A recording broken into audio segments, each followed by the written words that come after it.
A season has come and gone in 2023 for the Icon Cup Series, leaving mere weeks left in the calendar year before we go back racing in 2024. Now, how are we spending that time to end this year, end 2023, and cap everything off? Well, the Icon Cup Series decided, let's go racing some more. And so we're doing so. This is week number 2 of the Icon off-season mixed mini-series, and we're taking every cup car in the barn out to Monza left-turning oval. Thanks for joining us tonight at Pitstop.tv. It's a pleasure, as always, to be joining you all for coverage of tonight's racing. As I just went through, we've got 12 different NASCAR Cup Series cars from different eras across the sport's history, ready to go racing this evening at the historic Monza Oval. Welcome to the Icon Cup Series, and this evening, their off-season series for week number 2 here at Monza. This is going to be a lot of fun. Autodromo Nacional Monza is always fun, no matter what car you take, no matter what layout it's on. And tonight, Zach Murtis, we're on this oval. I've said it a million times already. We don't have much data on how these cars will perform as far as official lap times. Of course, this is a pretty popular combo for things like Carburetor Cup and some hosted racing, as we're seeing this evening.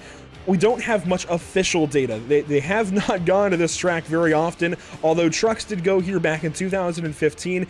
The Xfinity Series has gone here a little more recently, actually, with current cars. The NASCAR Gen 6 Cup cars went here in 2015, and way back when, there was one driver that did log some laps here in some kind of official session in a US open wheel car. So we have those laps on the left side of your track map, but otherwise, Zach, very limited data to go off of. Not a whole lot as far as what to expect. Yeah, no, it's pretty much your standard run-of-the-mill oval, except the banking is way more than you would see at a track like Talladega. Well, I'm not going to say way more, but it's pretty high up there. It's a little bit more than Talladega. It's not a track that these cars are really used to running. There's not a lot of protection or barriers on the backstretch. You can really slide around. It's really wide, and then when you go into these corners, it's a little comparable to Darlington. It's wide in a sense that there's a lot of track to work with, but not a lot of lanes that you can actually use. You can only maybe use the top and the middle lane before it switches to what is really an apron. And then, well, you're just along for the ride at that point, and seeing what kind of cars we're going to be running with here tonight. You've got the 87 Cup cars, you've got the COT era cars after they put the wing on, after they took the wing off. You've got the Gen 4 stock cars, and then you've got the Gen 7 and I believe also the Gen 6 NASCAR stock cars. So this is going to be one heck of a show that they're going to put on tonight. Hopefully these guys are able to turn in some good laps in this qualifying session. Yeah, we're going to see a lot of different kinds of cars do a lot of different kinds of things in this race. Let's talk specifically about how much room there is on the racetrack. You did a pretty good job already, but there's really about yay much of the track. So between these two yellow lines that I'm drawing, that's about how much is usable. When you get down here into the apron and whatnot, there's so many more bumps down there, and then of course you get down onto the flat. There's no banking to hold you, and if you honestly, I would even move this top line down a little bit because it's really easy to get sucked into that wall. So those two most inner lines really are kind of your bounds, if you will, your sidelines of where you really want to be in this race. There's not much usable racetrack in that space. That really means you can maybe go too wide. It's really not recommended. It really isn't, but of course you have to race, right, Zach? You have to do something to beat the drivers around you. Where are you going to go? How are you going to pass them? Well, the straightaways are going to be that much more important this evening for sure. You take a look at just how wide these straightaways are. Zero banking on the straights, completely flat for the road course, especially on the front stretch. And yeah, there's just a lot that's different. This is not at all your run-of-the-mill kind of oval. It's going to be a lot of fun, though. Let's take a look at weather conditions coming into this race. 83.7 in the air, 111 degrees on track. This is no November day here in Italy. We're in the middle of summer, it feels like. It is a hot, greasy day here at Autodromo Nacional Monza. And as you mentioned, we have a wide array of NASCAR Cup cars. We have some NASCAR 1987 Cup cars. Here's one of them, Jacob Gladulich in the 1987 Chevrolet Monte Carlo. And he's one of the only 1987 cars that I have seen in this race. Otherwise, we have Ryan Patty right behind him in a 2012 era NASCAR Cup car, think the COT, as you mentioned, but after they redid the front valence and went to that different designer on the splitter and went to the plate spoiler again. Then you have guys like Nathan Finnegan out here in a 2007, we'll say, 2007-2009 era NASCAR Cup or Busch Series or Nationwide Series car based off of the ARCA car that we had with a big motor put back in it. That's really all that we've got in the session so far. Oh, here we go. David Goldstein in one of your 2021 NASCAR Chevrolet Camaros. We don't have many of the 2021 Cup cars, though. It's mostly a couple of Gen 7s, a couple of COTs. We saw the one Gen 4 Cup car, and then some 87 cars. We haven't seen many 2021 Gen 6 cars. Unfortunate, honestly. I wanted to see just how much these guys would compare to each Here we other. go. There's one. We got one Gen 7 car. That's the only one that I've seen in the session, I think. There might have been a Camaro earlier on, but there has not been much as far as Gen 7 action. There hasn't been much as far as Gen 6 action, which, I mean, I can't blame them. You've got the option to run the COT, the Gen 4, the 1987 car. I would go for one of those myself. Race details coming into this evening as well. Very interesting. It's an 80-lap race. Of course, in several NASCAR Cup eras, you've got the 80s, you've got 2007, 2012, 2021, 2023. You've got open setup, no damage. We do have 2 stage breaks. I don't have the lowdown on exactly when those cautions will come out. Ryan has not gotten back to me on that one yet, but no auto cautions, meaning it's pretty much a free-for-all. So if you have run Carburetor Cup at some point in your iRacing career, this is like an extended and slightly more organized version of it, considering it is a hosted session for all to join on iRacing. So if you're seeing this broadcast and you're not yet in the session, you can join. It is a hosted session. I should have mentioned that earlier. A hosted session on iRacing that you can join as long as you have this track and one of these cars. Come on in, pack the field. Let's get some more in here. If we take a look at the standings, we are a little bit slim. I think that number is going to go up a little bit right here in the last 2 minutes or so. But we are a little bit slim on entries for now. I think we're going to see that pump up at least closer to 20. I would hope so. I would love to see just how many cars we can fit on this racetrack, just what we can do here. Look at the onboard. This is, I believe, a 2012 COT. Yep, sure is. It makes a great sound, too. 210 miles an hour in the corner. In the corner. Look at it going down the straightaway. It's so hard to keep the wheel straight. You've got so much horsepower, so much wheel spin. 212, 213. We already beat Bill Elliott's lap record. It's just so lovely to see these cars going so fast. Yeah, and this car really makes a good sound as well. If we go back to the onboard here, in the helmet here of Adam Ball, fastest driver in the session. Just listen for a second. We'll shut up for just a moment. Listen to this car.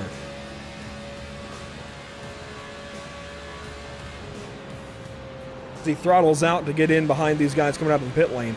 I just love the sound of the old COT. When these cars were really still humming and made close to 900 horsepower, if not more. That is the era of NASCAR that I'm a fan of. How about Jacob Gladulich around here in a 1987 Cup car? This is kind of odd. This is one of the few, I think the only 87 car we see still. Very odd to me that nobody else has gone for this style of machine.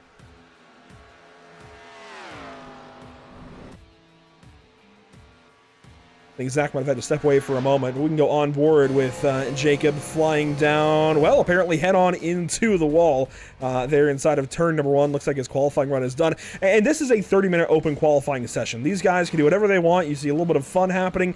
This is an off-season race. And on top of that, it's an open hosted session. So they're going to have some fun. Here is a gyro cam from David Goldstein. One of our older camera builds from Whiplash Sim Cams. This really gives you a good idea of just how highly banked this racetrack is, Zach. You mentioned it. It's up there in excess of what we see at Talladega Superspeedway, in excess of what you used to see at Bristol Motor Speedway. I don't think there is a higher banked oval on iRacing aside from maybe the iRacing.com Superspeedway. I think that might take the cake still over Monza. Otherwise, this might be the tallest wall that you have to drive on in the sim. Yeah, I'm still reveling over the fact that I stepped away from my computer, and the second I come back, I see a car head on into the wall. So that was beautiful to look at. But, you know, you're absolutely right. I don't think there's anything in the sim other than maybe the iRacing.com Superspeedway that has higher banking than a track like this, and it can create mega runs. Think of it like this, ladies and gentlemen. When you are running on a dirt track and the cushion keeps getting pushed further and further up towards the wall, you would think the further you run up towards the wall, the better runs you're going to get off. Think of it like that. The closer you run up towards that guardrail on this track, the better run you're probably going to get coming down the straightaway. However, that thing can reach out and grab you like a magnet. So be careful. Qualifying will come to a close. A few drivers joining just at the back end of the session. That is what you like to see. Now, this is a brand new group for us here at Pit Stop TV. We've never worked with the Icon Cup Series before. Their season came to a close very recently. Want to give a shout out to some drivers that won some awards earlier on in 2023, particularly Brian Smith, who joins us tonight, I think. Oh, it's actually somebody else in the 78 Cup car that I saw earlier. His number was the 78, and it looks like he's got the same number insert that you would see for the old Furniture Row 78 car, but he's not in the session tonight. Who is in the session is Ryan Patty, league representative and second place points finisher. I don't see too many others aside from Nathan Finnegan. He's here. Adam Ball is here. A couple of the drivers that went up and finished high up in their championship standings here in 2023. Oh, and that's the regular season championship. That'll do it. As far as the playoffs, I think it still worked out about the same way. Ryan gave me a whole plethora of things. No, here we go. Playoff champion, Justin Michael. Do we have Justin Michael on the session? I don't think so. I'm not seeing his name. We do see several. We're going to be learning some names for sure as this session goes on and we get into the race this evening. But a lot of Brian Smith, it looks like, winning races. Nathan Finnegan as well. Those drivers are both in this race, and we'll learn some more for sure. A lot to talk about, I think, with this Icon Cup Series, and we look forward to, hopefully, building a nice little relationship here with these guys, whether it's in a full-time sort of establishment or not. I'm just excited to be here and excited to be bringing you racing on the iRacing.com sim. Let's run through your starting grid this evening at the Monza Oval for the Icon Cup Series off-season mixed mini-series. Say that 5 times fast. Adam Ball will lead us to the green in a NASCAR COT from 2012. Jacob Gladulich will start from the outside of row number 1, Zach, in a 1987 Chevrolet Monte Carlo. How's that for some diversity? Nathan Finnegan rolls off from the 3rd spot. He'll be running this evening in a Gen 4 Cup car. Then you've got Ryan Patty on the top side of row number 2. He is running in a COT. Starting from 5th place, it's Brandon Harris in the number 56, I think. Ooh, that might be a Gen 7 car, and I don't think he's still in the session. We'll have to wait and see. But Robert Dials is in the session in a Gen 7. And for Brendan Kennedy, no, this is the oval. We'll show the track map again here in a moment. But for now, the grid. Kyle Corley rolls off in 7th place in, it looks like, a Gen 7. David Goldstein this evening from the 8th position. Keith Nelson Jr., Michael Goodger will roll off 10th. And from here on, Zach, I think it's mostly guys who didn't get a lap in qualifying. This will be interesting. Well, Cody Elred is the only driver actually left in the session. Everyone 12th on back. You see them rolling through here are actually not in the session, unfortunately. I was actually just checking the entry list. There are only 11 cars that will be starting tonight. Even though the grid is going to show the drivers that were turning practice laps, they are unfortunately not in the session tonight. Looks like we do have Joaquin Effinger, Jordan A. Byers, Matthew Tierney. So we have a few that are joining us at the back end, that joined in right at the back end of the session. How about that track map one more time, Zach? Let's talk about it some more. This is not a perfectly oval. There are some angles. How about the fact that the front stretch empties out onto the road course front stretch and goes the opposite direction, then goes wide of Parabolica out to the oval for turn 1, and then even the back stretch is a little bit angled to where the exit radius of turn number 2 is a bit tighter, and you end up driving away from turn 4, if that makes sense. Like, It's a more open angle, and then you have to turn a little bit further in turn 3 to get turned back around for turn 4. It's a little bit like Darlington, but opposite, where 1 and 2 is a little bit smaller here. 1 and 2 is a little bit bigger at Darlington, although this is much less exaggerated. Yeah, but at the same time, remember, just like we were talking about earlier on, the similarities that it does have with Darlington, there's not a lot of racing room, even though there's a lot of racetrack to use. So just be mindful of how you enter into these corners. Don't really try to push the envelope if you don't think you're going to be able to make the pass. Wait to the straightaway. The straightaway is the best passing opportunity at this track. That's always the best passing opportunity. It's not like Talladega or Daytona where you have 3, 4, or even 5 lanes to work with. Do your thing. Let the race come to you. You've got 80 laps. Be patient, focus, and I think you're going to be sitting pretty tonight. A quick look at other shows this week on Pit Stop TV. Tomorrow night, Monday, we head out to Imola, not so far from here at Monza, for SimLab Production Car Challenge brought to you by Barbara Ford. Then Tuesday, it's out to Japan for Tsukuba Circuit action. We aren't in the States again for a while as far as broadcast here on Pit Stop TV. We'll talk more about that later on. Into the not-so-Geico restart zone at Monza, waiting on the green flag in what is going to be a special race for these guys. A whole bunch of different eras of NASCAR Cup cars at Monza were green.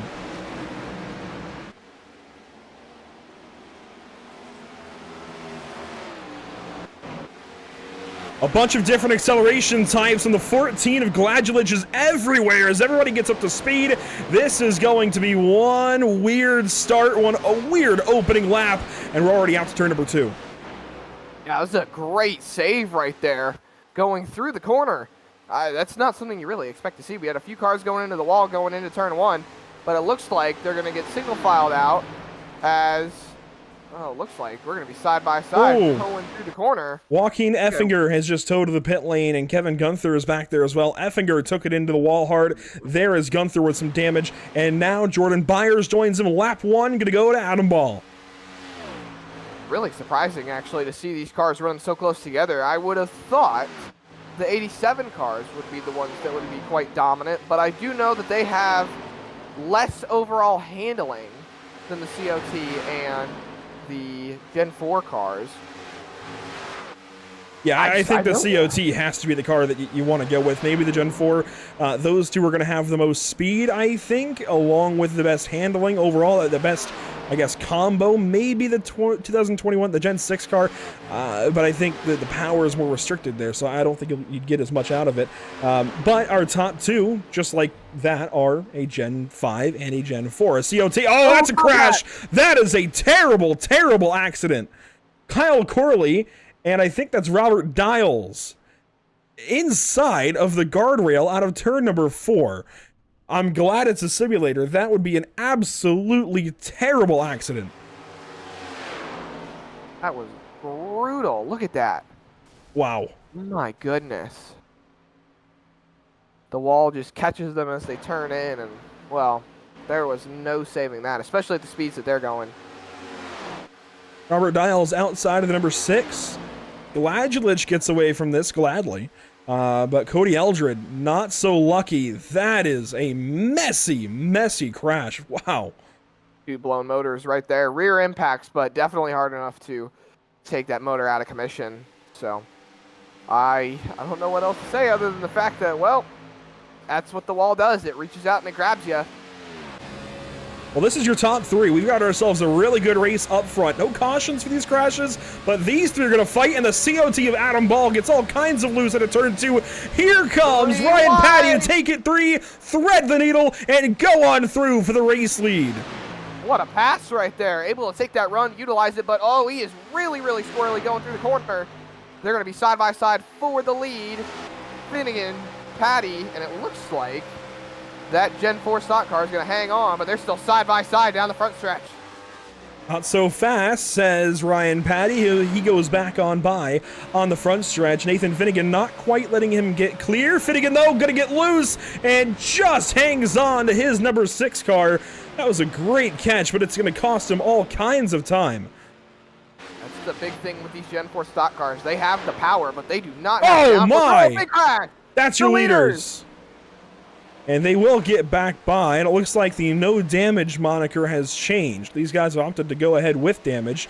That is a big difference, what we were expecting, and that is going to allow Finnegan to go right on through so long as he can hang on to the race car. Yeah, he got really loose. He just threw it in there right underneath that yellow line. That's one thing we were talking about. Not a lot of racing room down there. It really affects the car, and if those arrows were actually simulated, that would be a little bit more damage on the nose of that 33, as they are side by side going into the corner, and Adam Ball is still trying to take that lead away. You know, I think they are simulated client side. I don't think we'll see them go flying from the broadcast perspective, but these three still in a fight. I'm surprised that Finnegan and Patty, or not Finnegan, Patty, Ball and Patty are still in this, considering all the damage they've got to their COTs, and there you see Finnegan go on by on the backstretch. I think the COT has better overall straight line pace, but Gen 4 is not damaged in this current moment in time. Let's go back and see what happened there. Something went on with the 17 car of Jordan Byers. You can see them up in front of the leaders. They're just lap cars. They are just kind of running their own race, just feeling it out. They go side by side into the corner. I think the 47 was just running a little slower. I think that was Kyle Corley maybe that went by, or somebody anyways, but Byers slow out of turn number 2. Patty comes up on him and just kind of runs in the back. I'm not sure if there was miscommunication of where Byers was expected to be. That is a big speed difference, and I'm also really not sure why Byers was going so slowly. I'm not sure. He's not got enough gear, that's what it is. Yeah, he's maxing it out in 5th, and wow. There you go. Yeah, I'm not sure what setup he's got in the car, but he's going to be stuck like that, not being able to get the most out of the machine. Problems now, Adam Ball, we've got a crash. Oh, no. Ryan Patty involved. He goes to the pit lane, it looks like, and Robert Dial's also going to be slow, but here is driver number 5, Adam Ball, down to the pit lane. Like he's going to be done. Well, done at least as far as that car, right? He's going to be able to come back in and get repairs. Let's see what happened here.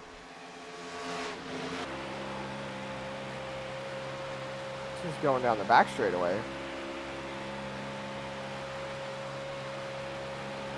Seems like a clear racetrack here, Andrew. I'm not sure what would reach out and grab him unless it was a driver mistake. Well, Finnegan is out ahead. He keeps it clean, it looks like, on the banking. Does Ball maybe just get loose? I mean, hot racetrack. Yeah, onto the apron. Yep. Wow, and gets a stopped car there on the inside. That makes it all that much more worse. And Patty ends up going on into the pit lane unrelated. Who was that? My that was goodness. Stopped. That's what I would like to know.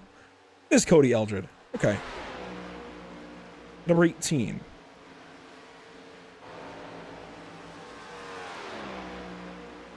Operation Motorsport adorning the side of that machine. Something happened to him here in turns 3 and 4, and just got tight, maybe loose. I'm not sure. Oh wow! Oh my goodness! Oh. And in reality, yeah, you have to think if he was not there, Adam Ball might have actually either hit the wall or could have saved the race car. Well, this is, I think, the point in the race where it's kind of free for all. Somebody's got to find something. Now, interestingly, our top 2 have found each other. Earlier, Zach, you mentioned Gladulich in the 87 might have the best car. I think you're right. I'm surprised that the Gen 4 is all over. They must have set that car up to be on the edge and go fast for a short run, because there goes Finnegan. He's losing the lead and in the outside wall as Adam Ball goes by on the inside. That's not for position. Ball is a lap down. Finnegan, though, just lost the race lead to Gladulich, who goes on by, looking like he's got all the grip in the world. This is Ball right here trying to get his lap back. Patty went into the pit lane to take some damage repair as well. He's about 38 seconds behind. But Ball is right on that back bumper, looking to take that lead away, and there is that straight line speed from that COT, just powering on by. At about 900 brake horsepower, and he takes off. Loose though in 3 and 4. Ball, hang on to it. Wow. Gets the lap back, immediately loses it. Finnegan goes back by. You know, this would be a really cool kind of combo to be called an Ironman event or something. Make it an endurance race, maybe have it a team event, a couple of different drivers. Heck, make it some kind of triathlon thing. Just spitballing here. This is such a difficult kind of combo no matter what car you're in here.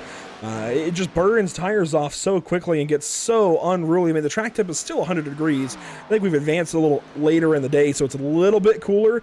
But this is such a difficult combo. Some kind of Ironman event here would be really, really cool. Just stick only 87 cars on this racetrack. I think that would be beautiful to watch. Joaquin Effinger, currently 4 laps down. Want to give a nod to driver 74 for staying in it so far. And this is, again, a really difficult combo. He's sticking with it. I think he's one of the... oh, well, he's just blown the motor. Well... Unfortunate.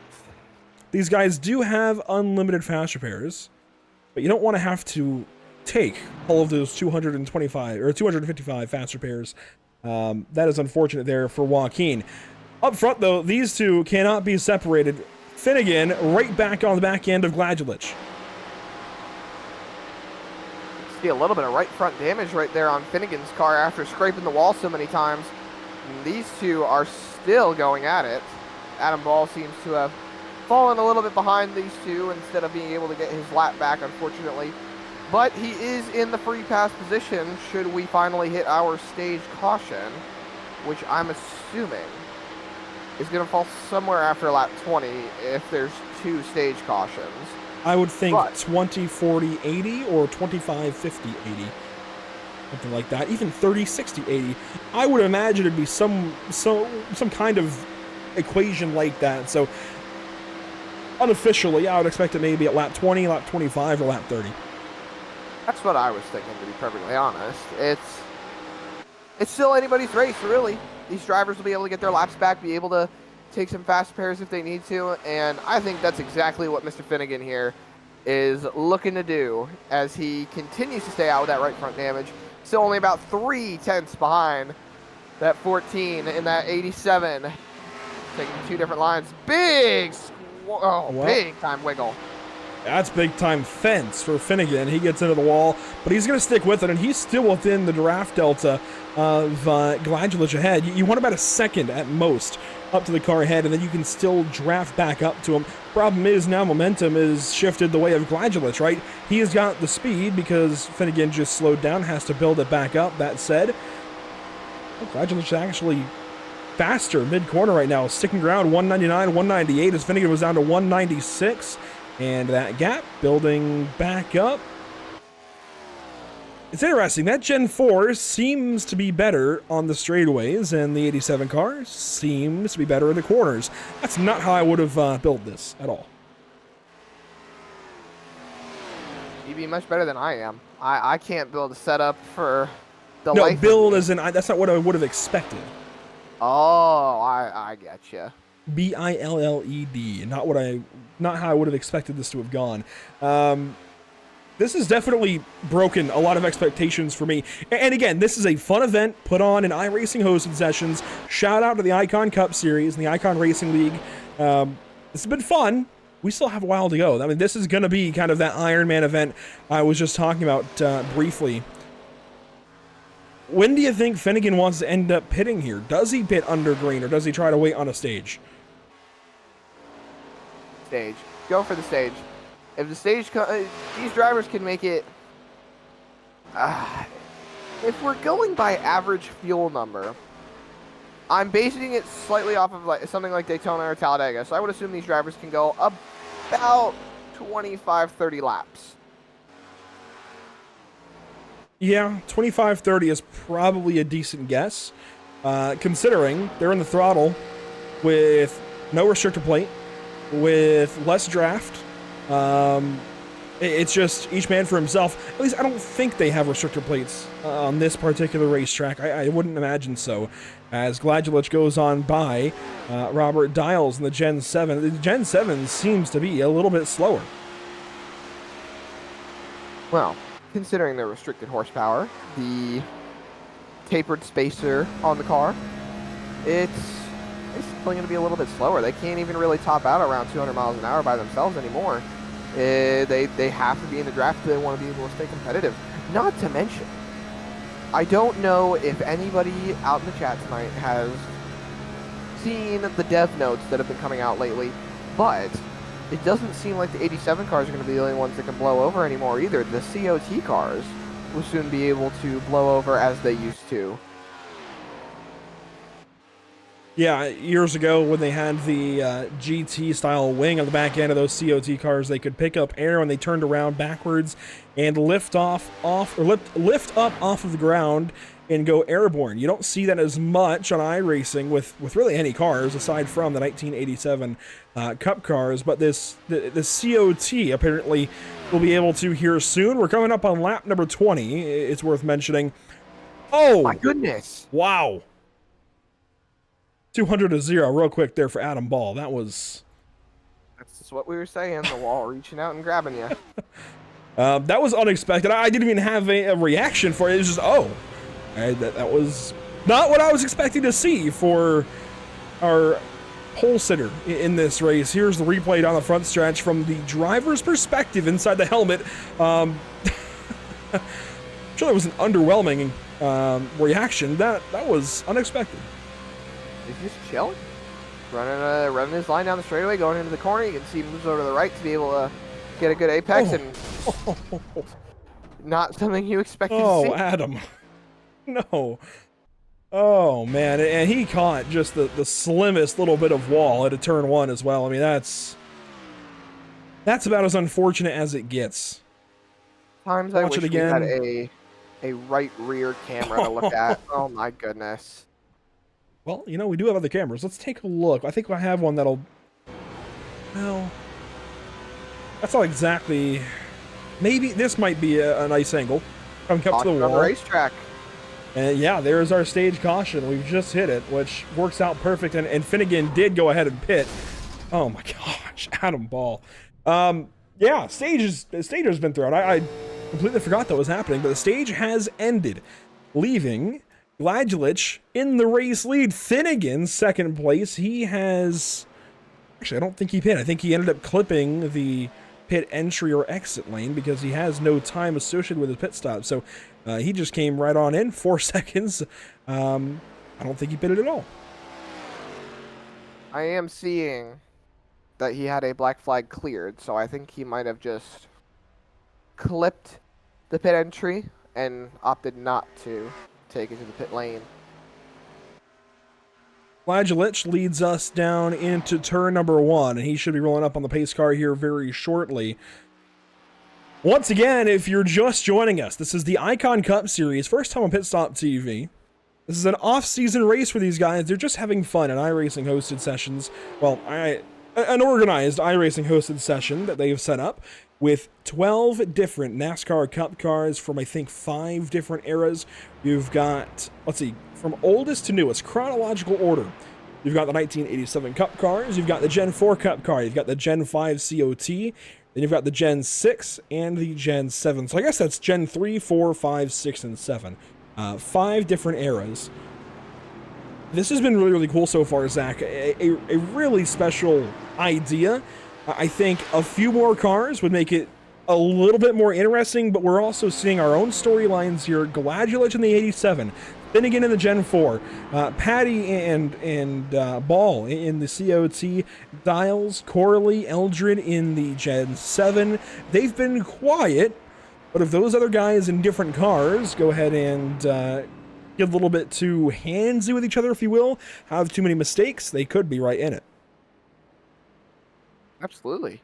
There's so many open availability to be able to win this race. You don't really even need the fastest cars to just survive the chaos at this point. As we see the 2 lead lap cars taking it to the pit lane.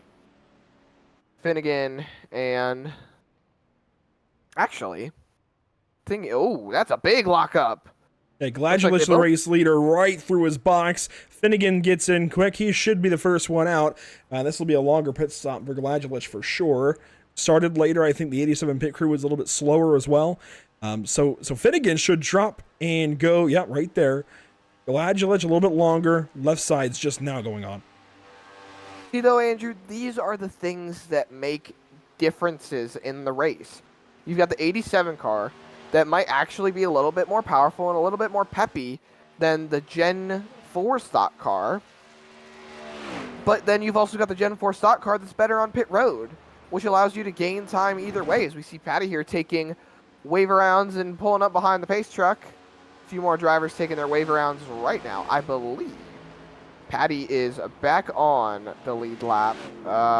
Yes, Ryan Patty is back on the lead lap as of now, whereas the first car 1 lap down will be Robert Dials in the 6th car.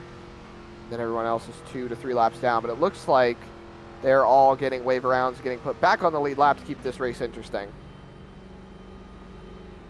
Yeah, kind of a reset, get back going. It's really like, well, if we go with 20, 40, 80, it's probably going to be 40 laps of learning, 40 laps of racing and trying to figure it out with maybe a pit stop in there. If they go 20, 50, 80, Zach, that might keep these guys from having to pit under green.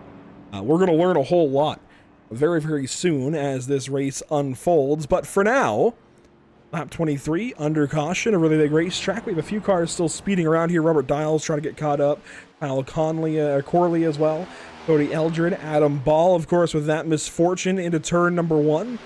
Glad he's still out here, but a lot of time to make up. While these guys continue to pace around, we're going to go pit stop side by side briefly and get ready for our stage number 2 beginnings. The restart, the first restart of the race coming up shortly.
If you're ready to hit the track in the iRacing Ford FR500S Mustang, then sign up for the Barber Ford Mustang Club today. With great prizes from our awesome sponsors, this league is fast, fun, and best of all, free to race in. Take on 6 races of wheel-to-wheel action, all broadcasted live on Pit Stop TV. As a member, you will receive a $500 voucher to Barber Ford, plus entry into a raffle for a brand new Fanatec H-Pattern shifter. Every point you earn on the track is 1 entry into the raffle, meaning you can race your way into a brand new Fanatec shifter drawn on December 15th. Battle your competitors at Charlotte Motor Speedway, Watkins Glen, Road Atlanta, Barber Motorsports Park, Brands Hatch, and for the finale, Lime Rock Park. Join the Barber Ford Mustang Club at League ID 3350 today.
Welcome back to the virtual Autodromo Nacional Monza. We're racing on the big oval, turning to the left with 5 different eras of NASCAR Cup cars. It's been fun so far. This is the Icon Cup Series in their off-season, coming to Monza in week number 2 of their off-season mixed mini-series. Next up for these guys, they actually head out to the LA Coliseum with Legends cars. In 2 weeks' time, they will run 180 laps.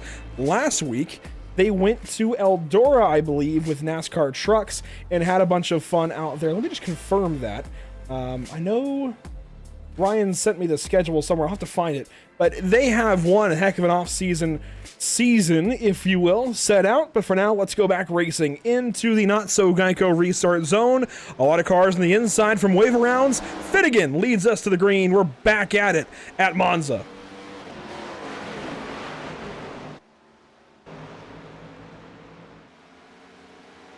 And through the gears, turns 1 and 2, way up on the high banks here of this Italian oval. Such a special place for these guys to be racing into the afternoon and later hours of the day. The track temp should come down. Tire temps, I think, will get a little more manageable, but for now, Gladulich getting swallowed up by these Gen 5s and Gen 7s right behind him. Yeah, it seems like the big struggle point for the 87 car is the restarts. Can't get up through the gears as fast as everybody else can. Tends to lag back a little bit, but once the power is up, once the revs are high, that car is hooked up and flying forward. Eldred real loose there out of turn number 4. He hangs on to it, though, ahead of Adam Ball, and they go racing off into turn number 1 at full song. Eldred, man, he is looking all kinds of squirrely right now. Here's the onboard. Wouldn't expect to see the Gen 6 cars being too squirrely, considering they're pretty much glued to the ground. As you see Adam Ball making a move down to the inside, there's that straightaway speed on those COTs, and away she goes, going into turn 3. Lead change. Finnegan goes out ahead of Ryan Patty, and I think Patty had it for a moment because Finnegan, of course, led us to the green. And here comes Gladulich. He has rejoined the fight gladly. I'm going to keep using that pun. And Finnegan just dipped to the pit lane. At full speed. Okay, I think he's having some fun is what that is. That's like your Joker lap.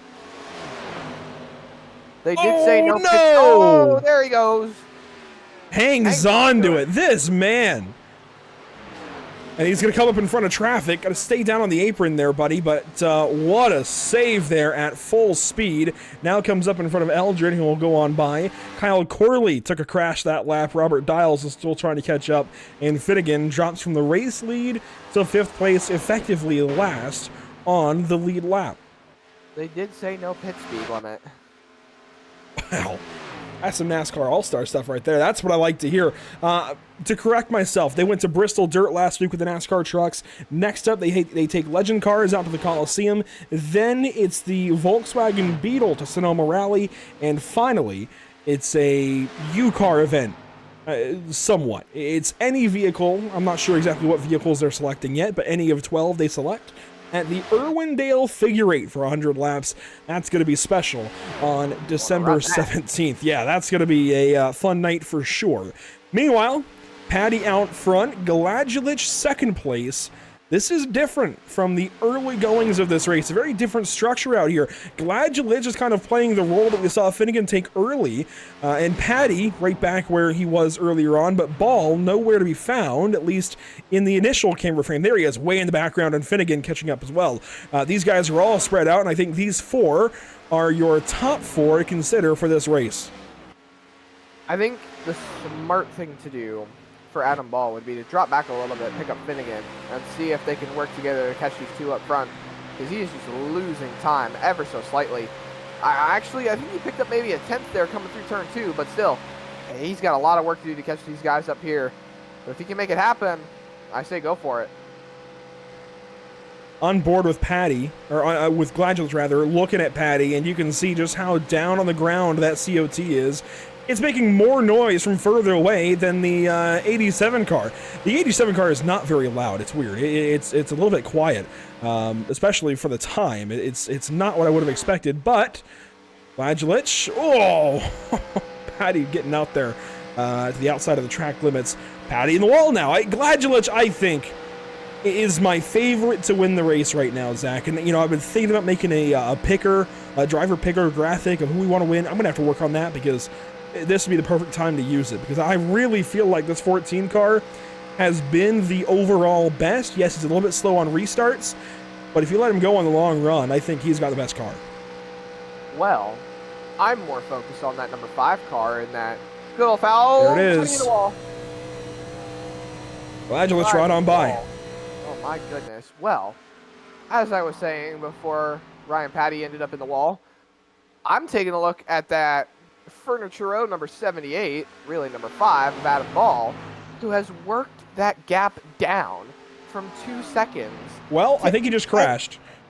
No, he's still going. Oh, well, he got a whole lot of wall that lap, and of course, these guys are retaining damage. That's going to hurt him quite a bit, as now Patty has caught right back up to Gladulich. We can't let these guys get separated for any moment, can we? Side by side into turn 3. Oh, so close between those two. Gladulich back into second, and I think he will gladly ride there. That one wasn't even intended, but I'm going to keep using the pun. Not too long before the stage caution, though. Oh, Patty's all the way up into the grass, and there goes Gladulich right back to the lead, as Adam Ball has taken it down pit road. Now, well, no, where is he? He is... Oh! Oh, wow. Oh, my goodness.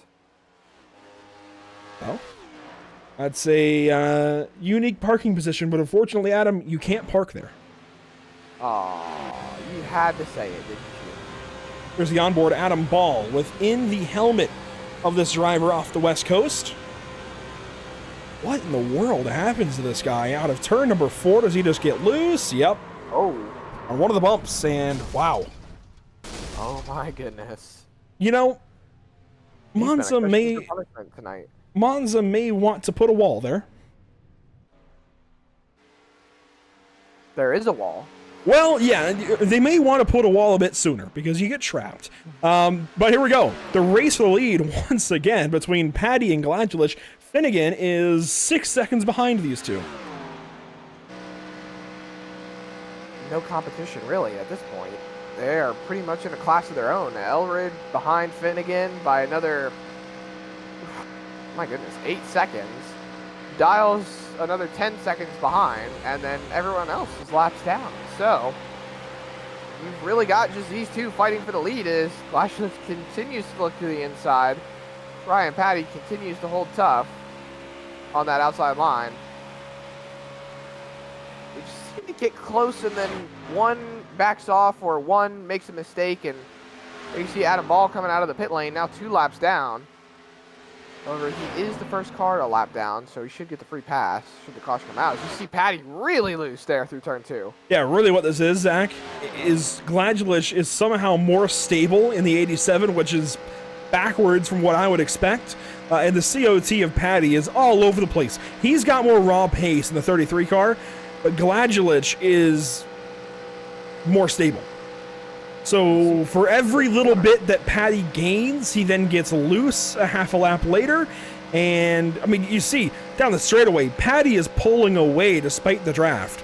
Gladulich just gets left behind, and then in the corner, Patty loses the rear, has to get out of the throttle. It doesn't sound like Gladulich is lifting much at all. Well, as Enzo Ferrari put it, aerodynamics are for those who don't know how to build big engines. And that was Enzo Ferrari, wasn't it? You know, I don't know. I really don't know. I've not heard that quote before. That's a good one. Unfortunately, not even unfortunately, there's really nothing that is a redeeming quality for the 87. You don't have a bigger motor. You don't have better aerodynamics. It's just not crashing. You don't have good handling that much either. You just... It handles less badly. You've got the raw power over... Oh, Patty! Oh, wow. He's going up into the wall. Big outside wall contact there for Patty. Ball goes out to the grass to miss him. I mean, hey, you know what? The Rallycross race is in a few more weeks there, Adam. You got to get to Sonoma first with the Volkswagen Beetle, but I applaud the effort regardless. That definitely took some fortitude for sure, and that will be our stage break. I think trying to get us a true 40-lap run to the end. Dirt tracking the COT. I love it. I love seeing that. Not to mention, that grass patch was banked. Yeah, we got to go back and take a look at that for Adam Ball as he tried to go, well, not even tried. He went on by Ryan Patty out of turn number 2. Granted, it was not for position. Ball is a lap down. And you see the way the car sets, the rear end just kicks out. Here's the rest of the onboard through the corner. You see Patty all over the place. Boom! Outside wall. Here comes Ball. He's going to go top and through the grass. Wow. It doesn't hit the wall, too. That's impressive. That's a photo op right there. You know, props to these guys. We don't know them yet, but we have seen some really good driving between Finnegan, between Ball, even Patty. Really good saves so far. Unfortunately, that wasn't a save so much for Eldred in the 18 car, and somebody else actually had a problem. Is that Corley? Yes, it is. He's down on the inside. And this is a replay that has taken significant damage even before Eldred's problems, so let's take a look here. Well, that is one way to do that, for sure.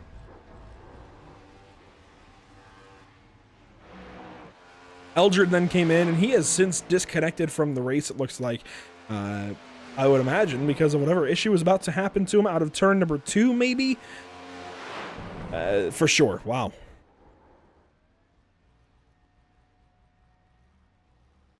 So, Zach, if you're ever given the choice of the Gen 7 at Monza Oval versus the Gen 5 or the 87 car or the Gen 4, what are you going to take? Oh, man. Well,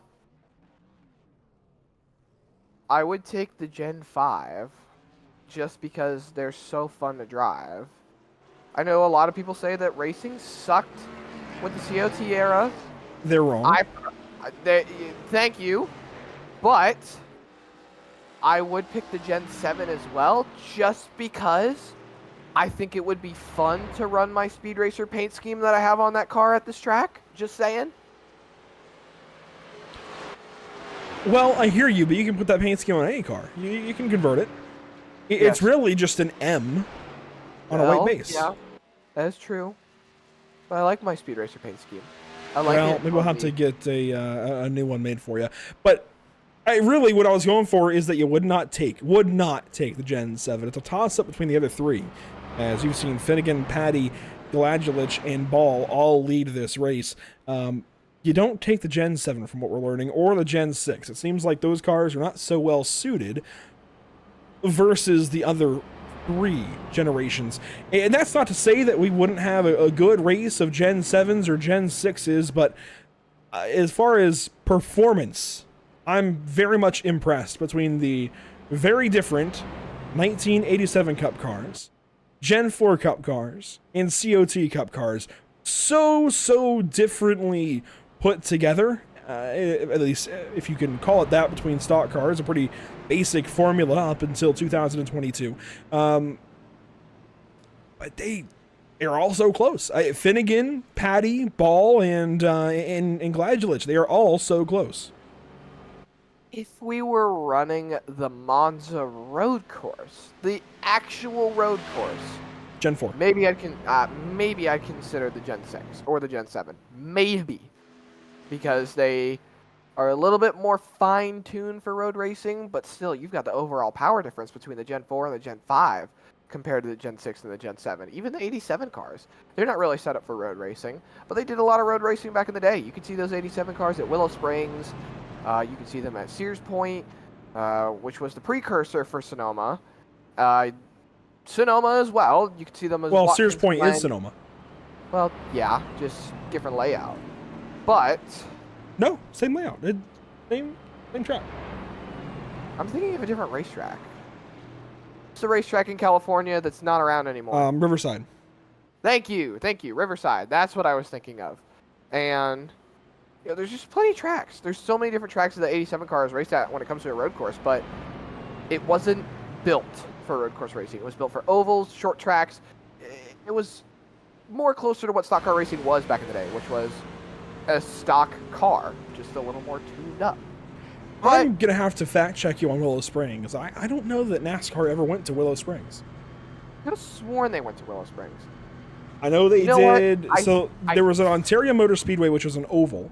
It was the Indy of the West. You had Riverside for several years, which had the S's, and what was a really cool racetrack. That's where that was really kind of the original NASCAR road course, actually.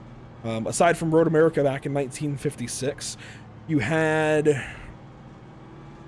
Sears Point in the 80s and 90s. You had Watkins Glen, of course, through, I think, 70s, 80s, 90s, and on.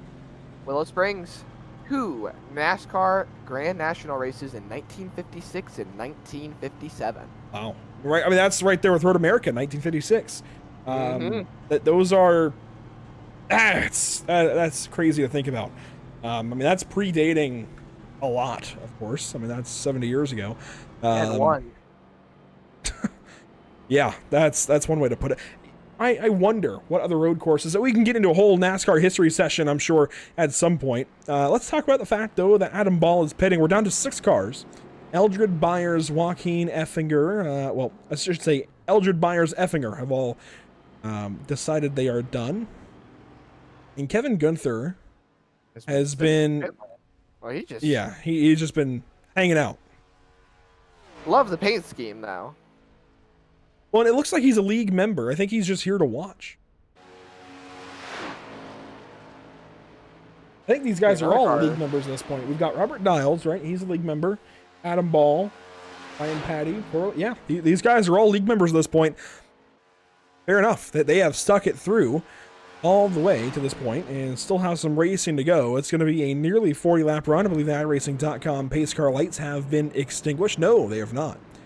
Well, you know what? We're going to go dive into some more NASCAR history briefly while we go Pit Stop TV side by side and rejoin you for our second and final restart of the day. We still have nearly 40 laps to go around the Monza Oval. Only 6 cars left in it, but I promise it will be interesting between these 6 particularly. Then again, Gladulich, Patty, and Dials, they've been Ball, they've been so interesting to watch. More racing coming up after this break.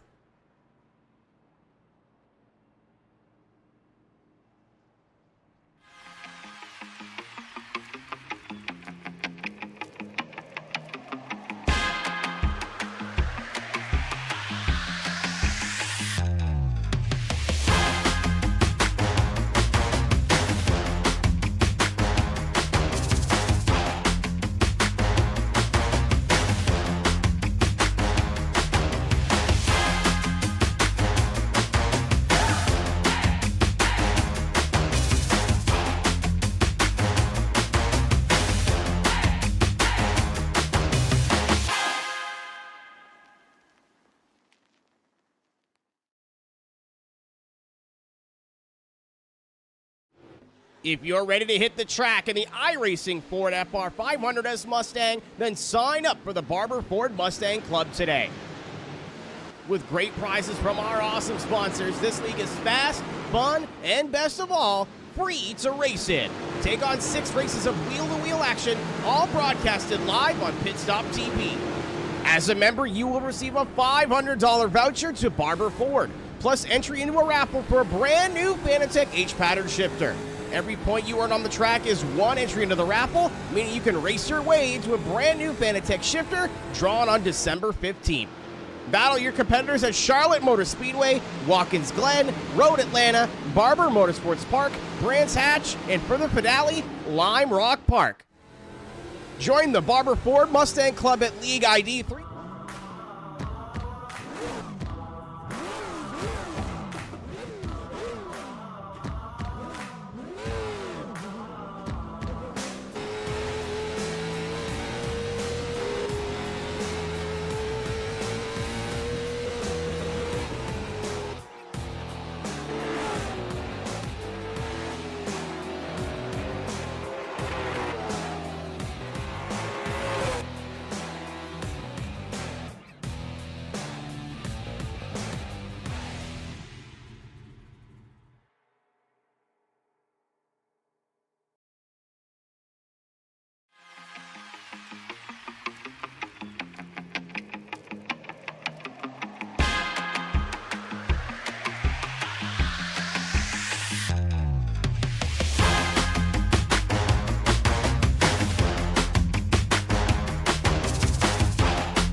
You may have just seen it in the background.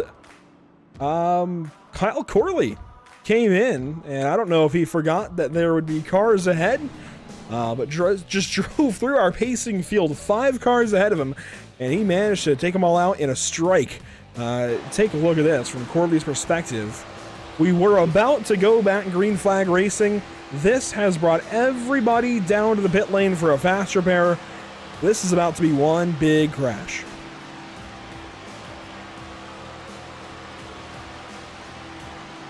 Right here. He threw it into the fence, I think, trying to miss everybody, but that was never gonna work. You just hear the Wii Sports bowling strike sound effect. Yeah. Well, you know what? It's 5 cars, 5 pins. Would it be a spare? Might be a spare because I think Ryan Petey actually didn't get involved in that, or at least got very minimal damage because I saw him still going straight afterwards. Everybody came in for service aside from Adam Ball. He's the one that it looks like got through that unscathed. Welcome back, though, to coverage of the Icon off-season mixed mini series. A lot of words there, but all to say that we're going racing with 5 different eras of NASCAR Cup cars at the Monza Oval here in week number 2 of their mixed mini series in their off-season. Thanks for joining us here at Pit Stop TV. It is a pleasure as always. A quick mention about some of our partners at the channel. There's a few of them: Whiplash Simcams, ATVO, and CC's Business. Now we have about 37 laps remaining after that incident coming to the green, and Corley is in the pit lane taking a tow, it looks like. So that will leave us with the other 5 cars. In fact, the 5 pins that he cleared out of turn number 4. You've got a Gen 5 out front, a COT, and they're going to come to the green, it looks like single file. Then a 1987 Cup car in second, that's Jacob Gladulich. He's going to have slower acceleration once we go back green, waiting on the call from the flagman, and there we go. And Finnegan gets out to the outside. You see Patty go all the way to the bottom. They want to get by Gladulich in a hurry.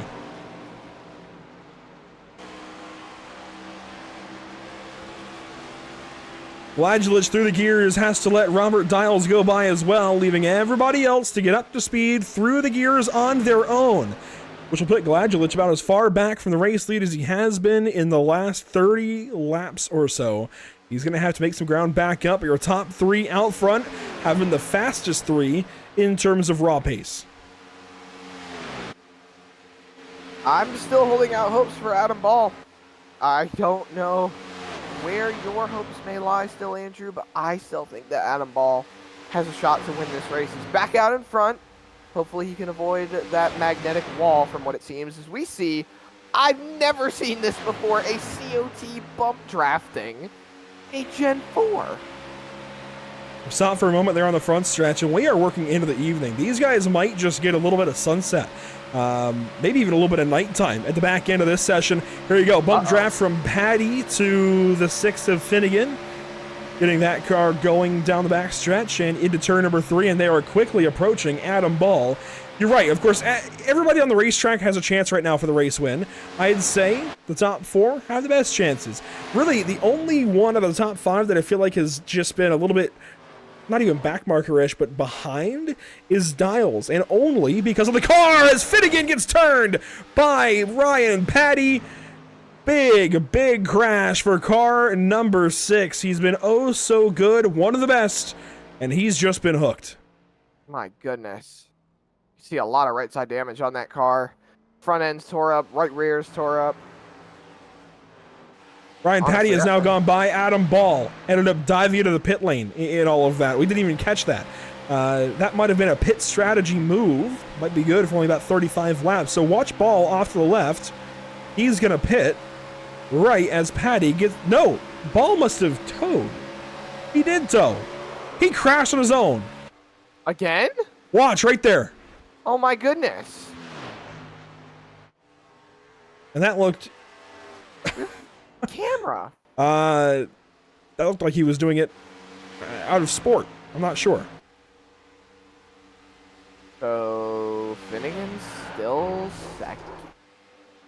Look at that. I think Ball might have been watching his mirror, and not paying attention.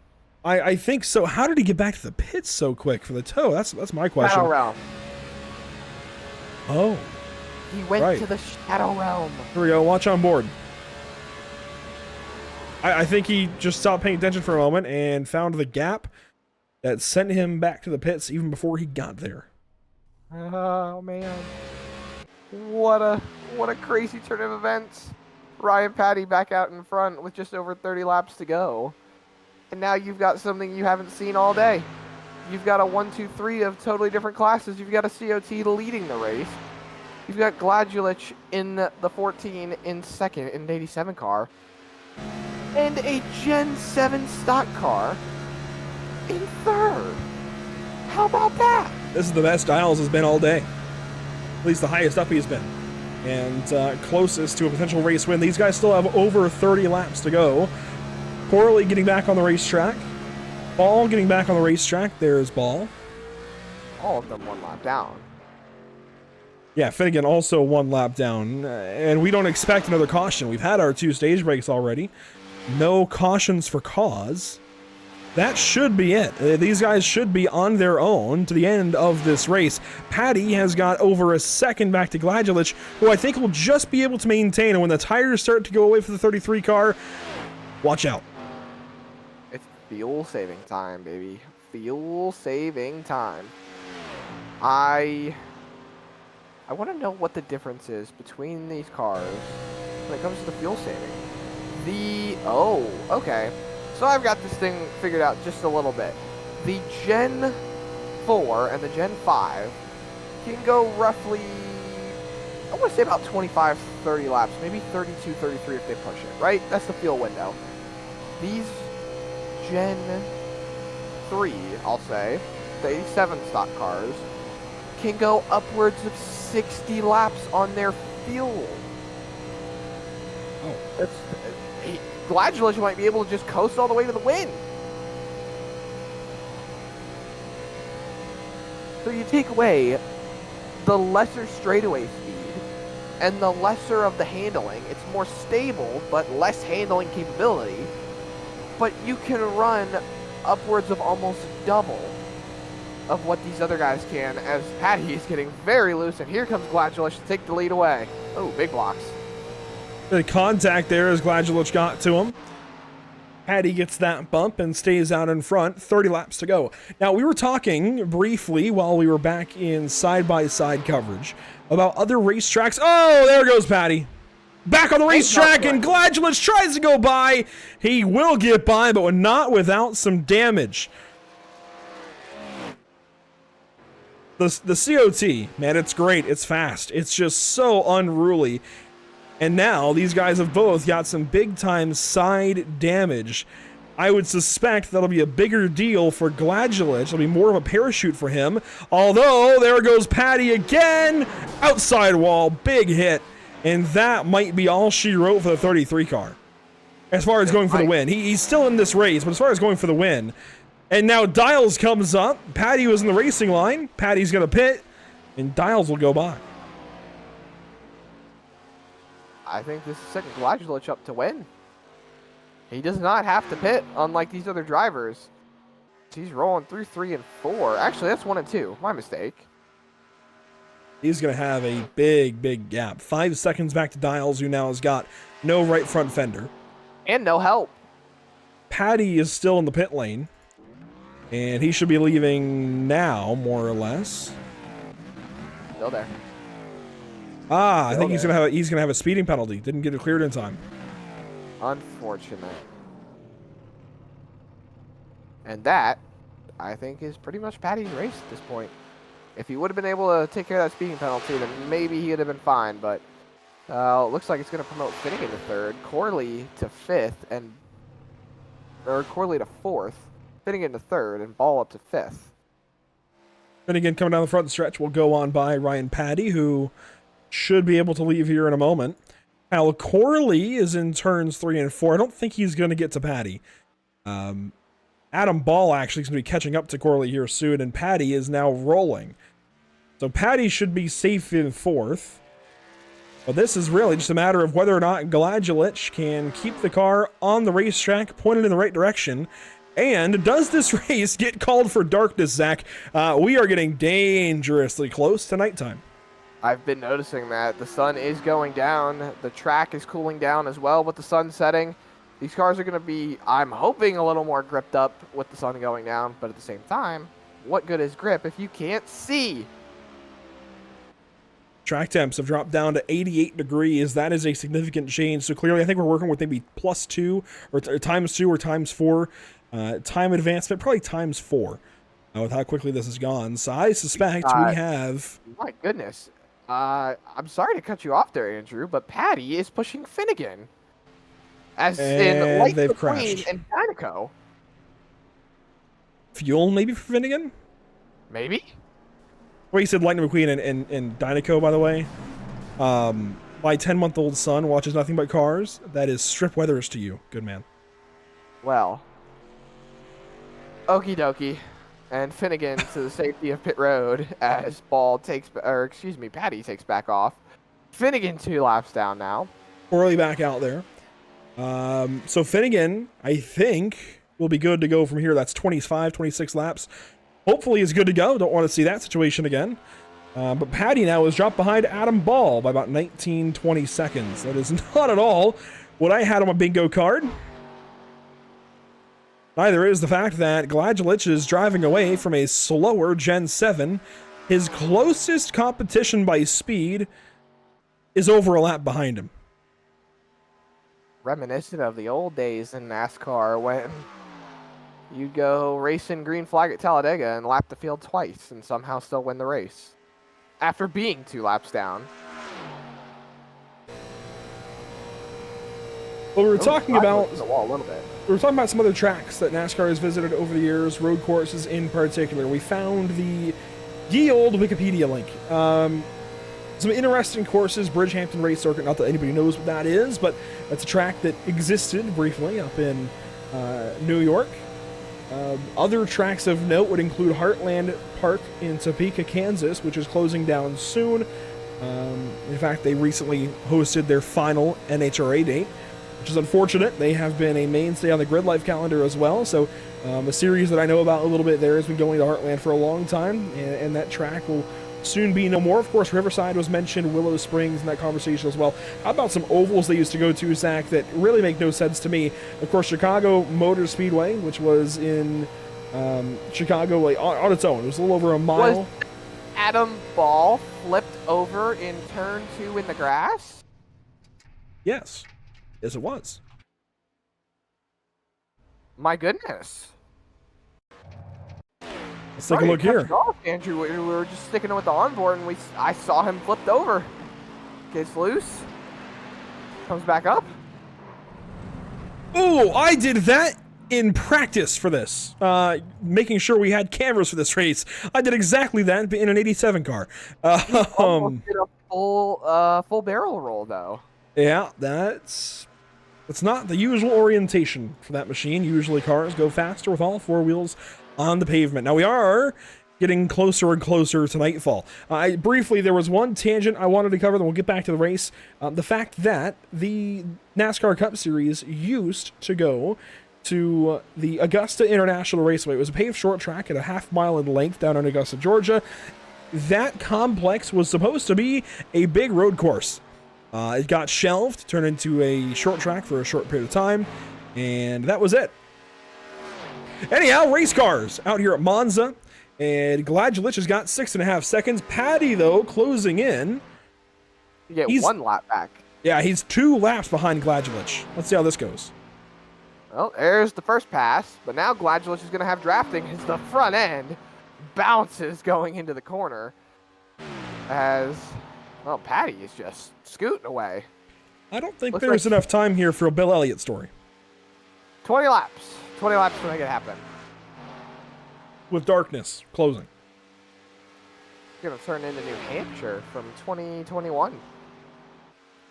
Race gets shortened, cut through the darkness. Talladega years ago, 2013, I think, 2014 maybe. Kansas, 2006, Greg Biffle. I forgot there was a time where Kansas didn't have lights. That's a throwback. What other races? Talladega's had a few where they've gone nearly to darkness. I feel like it's probably happened at Dover at some point. They don't have lights there. It didn't get cut short, but Martinsville 2015, they actually finished the race, but they didn't have the lights installed yet, so they were using whatever they could to keep the track lit up. It was actually said on broadcast that the camera lenses made the track look a little bit lighter on TV than it actually looked at the racetrack, and if you went there, it was getting very, very dark. But Jeff Gordon still pulled it off. Glad to see that happen. Oh my! My. The air. There goes Patty. He's just landed. He went to the moon. Well, he has just landed on planet Monza. I'm not sure where he was going or how he got there, but let's watch on board for Ryan Patty. This is going to be a ride. But yes, 2015 Martinsville, the chase race. Jeff Gordon, of course, went to victory lane, which I'm sure is why that came to mind for you, Mr. Jeff Gordon fan. But yeah, camera lenses, cameras make everything look either brighter or darker, depending on what you need. And when it's getting dark, you want to make it look lighter. They're great at that. Here goes Ryan Patty. Wow, that's a picture. He doesn't sound too happy, ladies and gentlemen, because he's a Joey Logano fan, and 2015 Martinsville race is not a great race to bring up to him. Well, you're the one that brought it up. I forgot that was even the race where that happened. 20 laps to go. Darkness closing. Do we think this could... I would think, once they can't see, this race might go checkered. I'm not sure how they're going to manage that. They still have a little bit of time. I would imagine, Zach... 10 more laps? If we're moving at a ×2 multiplier, which is what I think we're moving at... Well, you're in the session, right? Hit spacebar. Oh, that is very true. Oh, it's a ×4 multiplier. So... I would guess, looking at the sky, we would usually have about 25 minutes. ×4 means 6 minutes. These guys are running 47 seconds. 44-second laps. 47, thereabouts. Oh, actually, no, you were right the first time. Crossing the line just now. Our leader just turned a 47.69. Yep. Nice. So, yeah, 47-second lap times, I say they get 7 or 8. Then it's dark. It gets us to about lap 70. I mean, this is going to be an interesting last 10. I don't think they expected that. We see them go slow, trying to take it as far around the course as they possibly can and even run it to the checker. I mean, the only thing we would see would be their tack lights. You could say to Gladulich, hey, just back her down a little bit. You got a big enough gap. Just coast, save fuel, ride the apron as it gets dark. That way you don't run yourself into the wall. Or if you're a true racer, if you are a true racer through and through, you'll run below that yellow line, and the way you know you're going into the corner or you are on the corner is when you see or feel in your force feedback when the car hits the bump from the transition of below the yellow line to above the yellow line. That's certainly one way to do it. Go for it. Now, while these guys get closer into darkness, let's go ahead and take a look at some upcoming broadcasts here at Pit Stop TV. We talked about them a little bit ago. SimLab Production Car Challenge tomorrow night from Imola. Autodromo Internazionale, Enzo Edino Ferrari. I have to get that one right each time. It's such a cool racetrack name to include Enzo Edino Ferrari. But we've got 4 different classes of cars: the Ford Mustang FR500S, the Renault Clio, the Toyota GR86, and the Mazda MX-5, all going racing 4-class format in the last couple of weeks of that series for 2023 season number 4 on the iRacing official side. So week number 11 kicks off November 20th. They are finishing up this week at Summit Point. Really cool racing there in the broadcast from last Monday, November 13th. Then Tuesday, we head out to Tsukuba Circuit with the Lucky Motorsport Solutions Street Stocks out on November 21st. And finally, Monday, once again, as we've got Robert Dials in the pit lane. Monday again is wrecking. Yeah, that's the car I heard crashing. Monday evening, November 27th, it is the final race, broadcasted race of the season for Production Car Challenge. But for now, how about this issue for Finnegan. He was with Patty. That's out of turn 4. Patty goes way out wide. Finnegan a little more tidy of a line. Does Patty do something here? Yep. Have mercy. And Patty then kept on going, but completely ruined that race car. And that, I think, is frustration coming out in the form of fun. Dials now works off a pit lane. He took a speeding penalty and will head back out. It is now an over 1 lap advantage for Gladulich. I'd have to imagine that's about it. I mean, he's pretty much home free. And it has been for a while, unless... I don't want this to turn into a smash to pass, crash the leader. But if it did...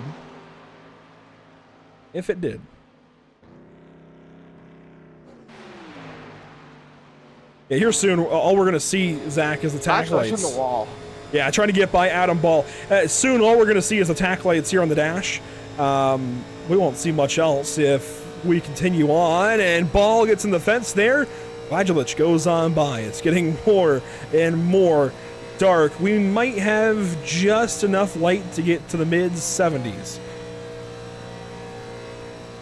It's going to be close. I'd be surprised. I'd be very, very surprised if they tested this out all the way to lap 80, considering speed, it'll take different amounts of time depending on how the race goes. Think about it, if we weren't running under caution for too long, this race might have been... Oh, if we had restarted that lap that we were supposed to, if Corley didn't come in like a bowling ball, like a wrecking ball, I'm sorry, Miley Cyrus. Oh my goodness. Well, you know what? I mean, these guys are in hosted. This is their off-season mixed mini-series, right? They're having fun. It's crazy, though. You want to feel old. That music video came out about 10 years ago this year. That's where you need to stop. That is where you need to stop, sir. If any of our viewers out there watching us here on Pit Stop TV tonight grew up watching Disney Channel just a couple of days ago, Zach and Cody's table at the Italian restaurant was finally available for them. And the actress who played the woman that ran the Italian restaurant even posted on TikTok. She joined TikTok that day just to make the video saying that their table was ready. It was beautiful. Absolutely beautiful. And that was 15 years ago. Do you feel like Italian today, Andrew? I feel like Italian every day. I'm a quarter Italian. 11 laps to go. Jacob Gladulich. And this is significantly darker than just 2 laps ago, Zach. My goodness. Keep in mind, every minute that we experience is 4 minutes in the sim. So in the last 2 minutes, the last 2 laps, has been about 7 or 8 minutes that have gone by. We are reaching absolute darkness. Yeah, we're reaching absolute darkness here very, very quickly. We have maybe to lap 73 where I'm not sure the broadcast will be able to see anything. Well, Gladulich said it earlier. His fuel strategy was out the window, but I don't think fuel is what he needs to worry about anymore. If we were at a short track, even if it didn't have lights, we could see brake rotors. We don't see those because they're not braking. Kyle Corley, by the way, is 3rd place simply by not crashing versus Finnegan, Ball, and Patty. Our top 3 from earlier in the day are the bottom 3 currently on the racetrack, all separated by significant portions, all 3 and 4 laps down, even having some fun. And there goes Finnegan around Patty. They are on separate laps. Ladies and gentlemen, we are no longer responsible for trying to find replays of crashes because we'll hear the crashes, we'll see them, but we won't actually be able to replay them because, well, the cameras won't pick it up. It's getting way too dark, and even in just that last lap and a half, Andrew, you can see just how much darker it's gotten. And there are no lights, even on the paddock straightaway here. There's nothing. You would think there would be lights on the paddock straightaway. At the same time, they have run night races at Monza, but that's IMSA. They have lights on the cars. You know, the track is not lit. Cars reference? Anybody? Nobody? Fine. No, I get it. Right now, I'm trying to figure out what to do. It's dark. I mean, it's dark. Maybe the rain is finally coming. This is a new one. I've never had an oval race like this go into dark like this, and it's messing with the sim a little bit. It's messing with our video processing. Onboards, maybe from here on out. There's Gladlich continuing on. We've got 8 laps to go, and all you can see is attack. That's it. Yeah, we're reaching advanced darkness. Darkness levels have hit critical mass. Or there goes Biles, if you can just see him. For those who love to talk about it, maybe these are just the dark clouds rolling in and we're going to get a rain finish to this oval race. You know what I could try to do on the fly? Enlighten me. NVIDIA has a great feature. If I can, yes, NVIDIA has some great game filter features, and I never thought I'd have to use it. We can go in here and turn up the exposure and get just a little bit more. Yes, Kayla, I see that. Thank you very much. Oh, that's from 20 minutes ago. Well, there's a little bit more now that you can see, a little bit better. That's kind of the fix you would see a TV crew do. Try to get a little more exposure, although we usually have filters on the cameras. And then you can adjust the exposure, but usually it actually picks up in low light pretty well. You have filters for sunlight, but right now, there's nothing we can do. And you know what? It's getting difficult. This might be the great equalizer. Gladlich is starting to lose, I think, ability here. I don't know what they can or can't see at this point. I think we have a little bit of lighting on the straightaway that they can see, like from the like video red boards. Lights. It's like the red lights, the video boards, things like that. Ladies and gentlemen, I would just like to make this completely clear, though. What you see on the broadcast is not bright. actually. It's very bright. What we are seeing is very, very dark. It's exactly what we were talking about. The cameras give you a little bit of a lighter aspect, whereas Andrew and I, sitting what is actually the booth in the sim, we can't really see anything anymore. It's dark.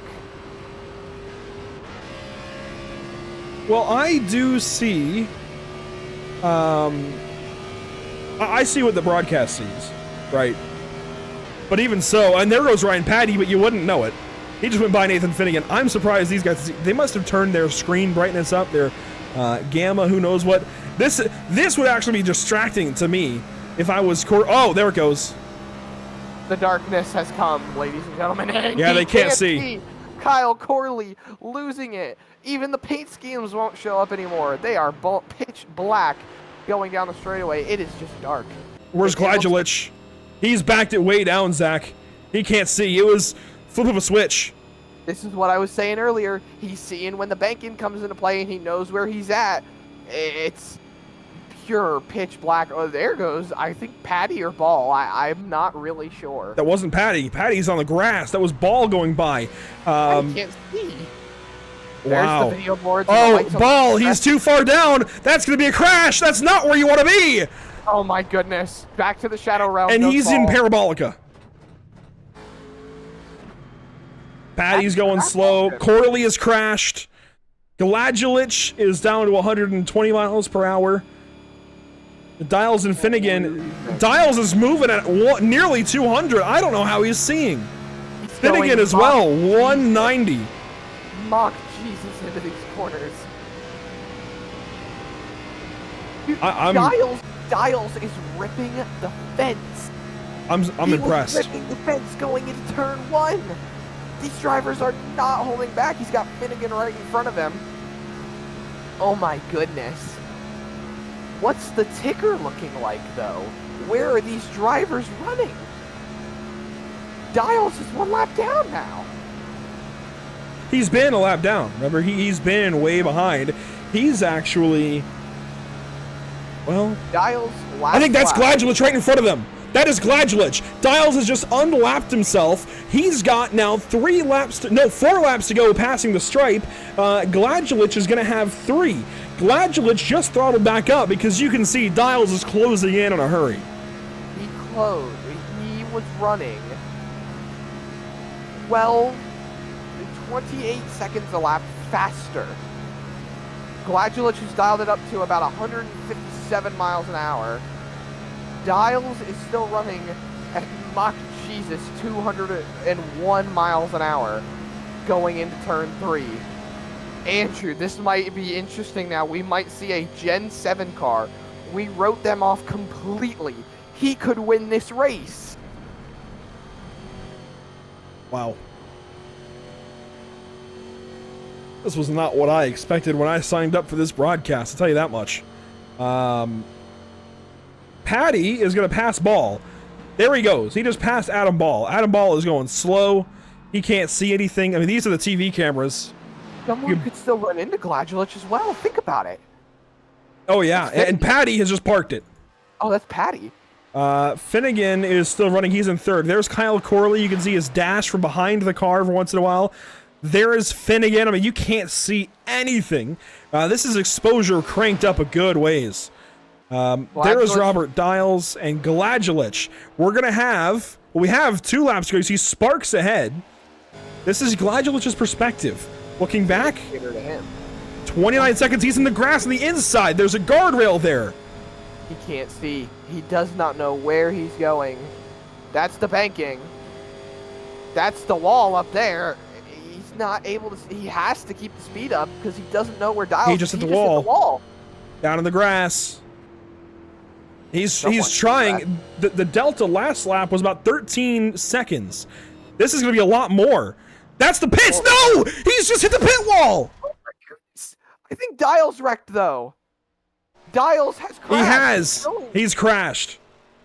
Finnegan might be the one. He's going to win this Dials race. will have to tow.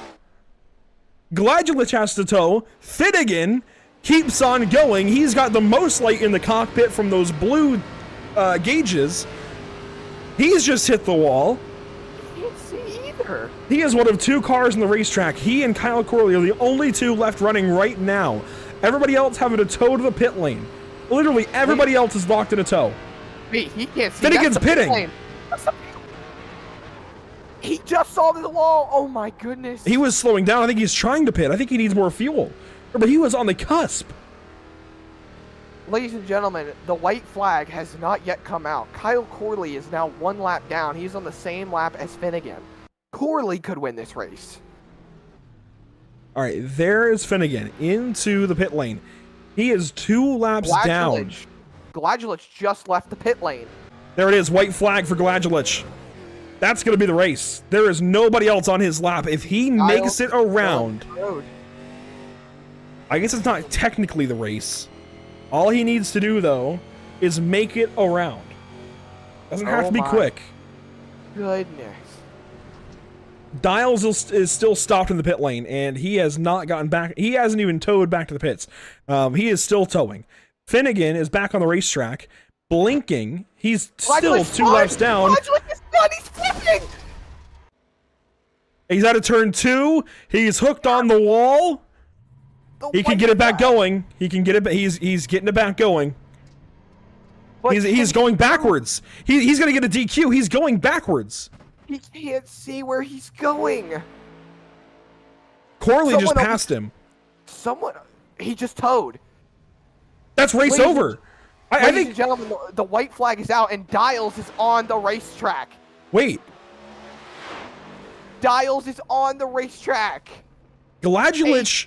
Hang on. I think Gladulich towing moves him ahead of the line. I think. But I don't know. The checkered flag has not been displayed on track, though. It says race over on the ticker. I don't think it says race over in the sim. Here's Dials on the backstretch. This is such a weird situation. Dials is rocketing around 3 and 4 on the outside wall. Don't crash. You think it was a rocket ship? Someone we had completely wrote off, a Gen 7 stock car, now coming across the line. I think this is going to be for the win, and he's got nobody around him as far as the timing and scoring.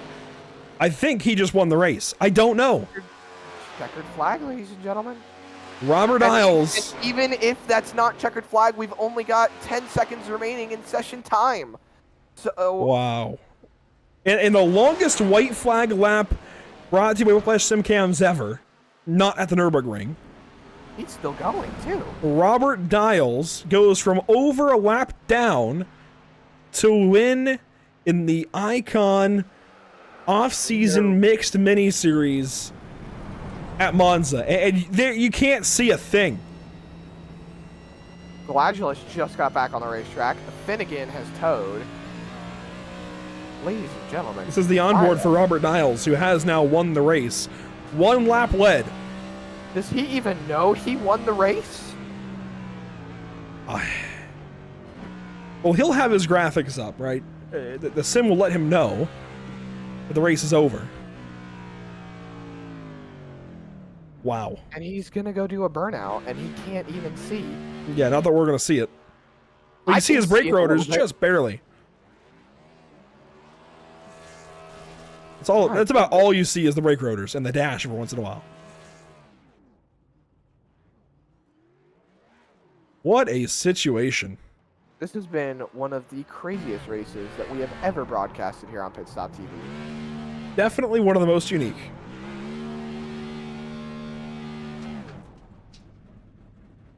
Well, that's the race, ladies and gentlemen. Never thought it would come out that way. Robert Dials to victory lane in the most bizarre set of circumstances I think we could have possibly asked for.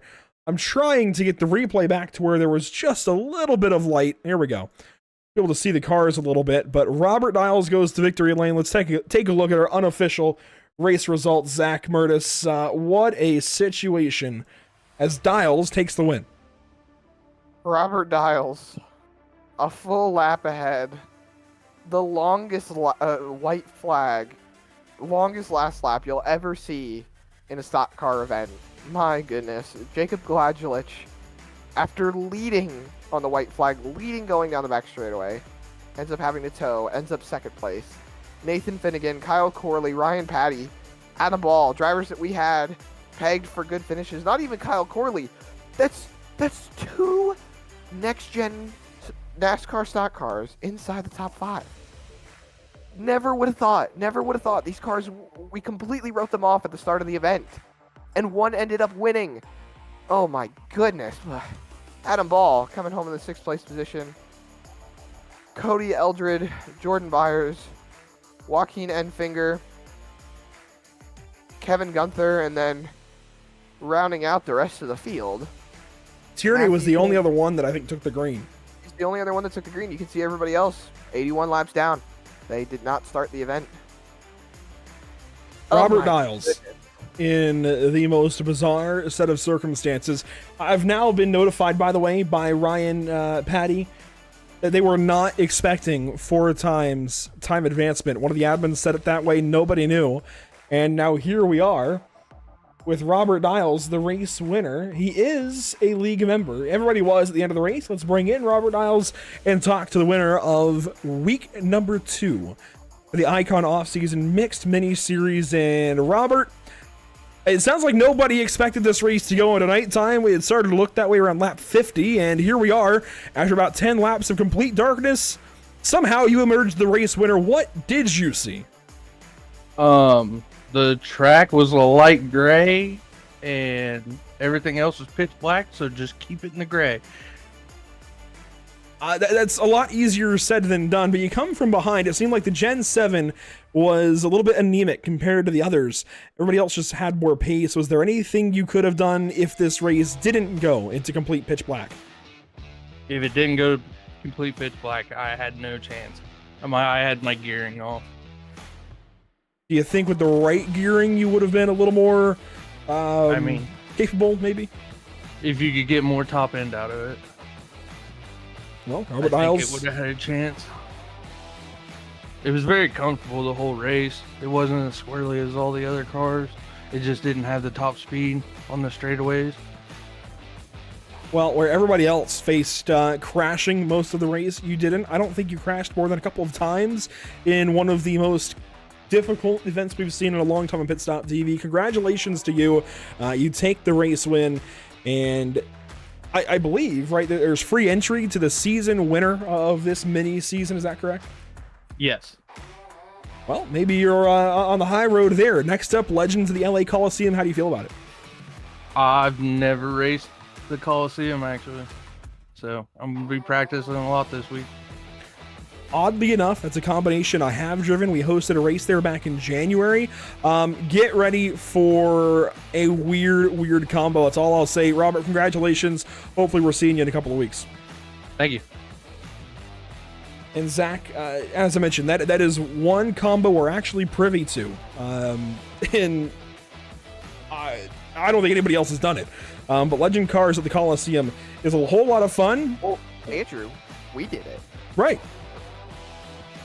yeah. The Bash at the Clash back in January, I believe it was, maybe February. Really cool event. Just the Legend car is a very interesting beast at the LA Coliseum. Let's bring in to second place, Zach. Jacob Gladulich. I didn't think you would be talking to him. I thought he was going to win this race. Comes home second in complete pitch black darkness. Yeah, not really what we expected to see tonight. And Actually, I don't believe Gladulich, I think, was the only driver left in that is not in the league, from what I can tell. That or he disconnected. I could have sworn I saw him in the Discord earlier. I guess also we won't saw be. him in the Discord. Yeah. I'm not really sure. But Andrew, that actually allows me to do exactly what I wanted to do. Have you ever? No, I've never. But you can ask if Nathan Finnegan has ever. Absolutely. Nathan Finnegan bringing it home in the third place position. Nathan, Yep. as long as you get the reference, have you ever? No, I can't say that I have. Not here. Not here. This was interesting to say the least. Pitch black at Monza. Not something that any of us were expecting. You can ask Andrew and I. We were talking about it in the booth quite profusely. If you guys were actually going to be able to make it to the checkered flag under the daylight, and then the nighttime set in. Usually when the setting immediately changes, you expect lights to come on. That didn't happen here. And you guys were just trying to figure out what you could do. Just how did that exactly go for you? Yeah, I mean, I think, congrats to Robert, by the way, for taking home the win. Slow and steady certainly wins the race in this case with the next gen, and just being the most consistent car, I think, on track the whole time throughout this event. And yeah, I mean, Ryan and I were kind of like looking to set something up that was a test of both man, machine, and nature in this instance. And yeah, I think we were able to accomplish that today. So it was just keeping it on the light gray that you could see in front of you, basically, and just keeping the wheel cocked. Absolutely, word for word on the keep it on the light gray. Exactly what we heard talking to our winner tonight. And well, as Andrew and I put it, the longest last lap that we've ever seen. Did you think, after hearing all the cars wrecking that were, well, in front of you, do you think maybe you could have probably had a shot at winning that race? Yeah, we got excited there for a second. I don't know, something was going on with the fuel strategy the whole night where it wouldn't fill me as much as I wanted it to. So I ended up actually being a lap short on my fuel. Otherwise, if I could have stayed out, I don't know if I would have had a shot at it, but it was going to be close. So I had to kind of actually do a stop and go, splash and go with literally coming to the white flag. So That little that explains why Ryan Patty pushed you into the pit lane then. Oh yeah. We had some issues there too, where we got tangled up and we blew a motor, and he was kind enough to ship me back down there. But randomly at that too, I don't know what caused the overheating issue suddenly, but yeah, I definitely appreciate the push from him.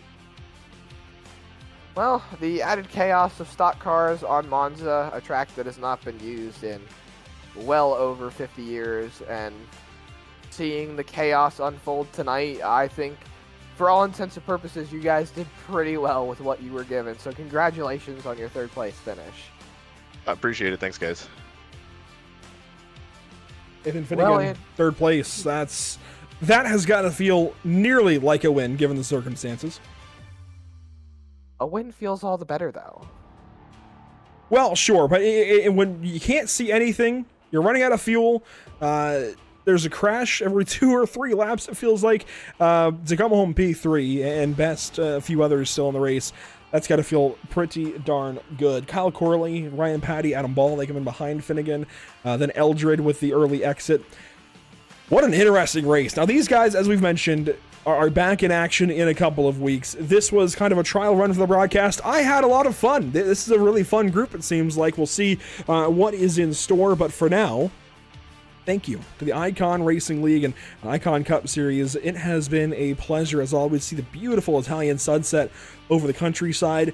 I wish there was lighting, even just, residual lighting, random lights are on the racetrack, Wayland caution lights, something, Zach, because if we could have had just enough light for those guys to race around in near darkness, that would have been, I think, all the more special. That would have been amazing. And, it was just so incredible to see these guys take whatever they could, really. Just Gen 7 COTA, COT, 87 cars, just trying everything they can. As you can see, Andrew readjusting the exposure, readjusting the exposure to how it actually looked, and just outstanding racing from these guys, to be perfectly honest. And one thing actually I do want to touch on real quick, not particularly related to this specific race, but I have just been informed that speaking on the fact of old tracks, I'm going to throw it to North Wilkesboro for a little bit. North Wilkesboro Speedway over in Wilkes County, North Carolina.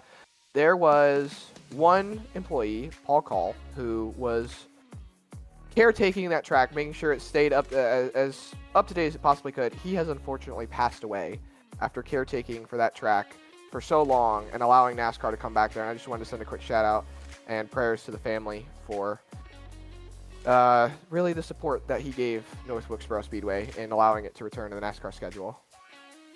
Definitely not news that we wanted to be sharing, but definitely best wishes there. And with that, let's try to move on. Happier times, happier subjects. Absolutely. Monday evening, tomorrow night, we go out tonight. We go out at 9:30 Eastern to Imola for SimLab Production Car Challenge, brought to you by Barber Ford.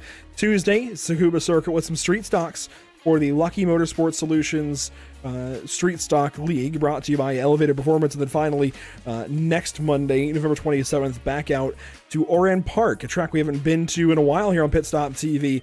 SimLab Production Car Challenge action there in their final broadcasted race of the season. Then that following, or the rest of that week, I believe we head out to Oxford with the street stocks for Lucky Motorsport Solutions, and then the North American Racing League makes a return to Pit Stop TV. They have been in hiatus over the summer and are back for the winter of 2023. Make sure to check in more and more on our social media channels for more information about that series. It's fast approaching. GT3 cars making a return. The brand new Ferrari 296 is set to be a part of that group. A lot of really cool looking cars hitting the track very, very soon. For now, though, once again, thank you so much to those who brought us here for the Icon Cup Series off-season mixed mini series. A whole lot of words, say that 5 times fast. It has been a pleasure, guys. Thanks for having us here, and hopefully we can do it again here soon. But a big thank you and shout out to our partners at the channel as well, Whiplash Media, SimCams, ATVO, and CC's Business. Zach, any closing words, closing thoughts?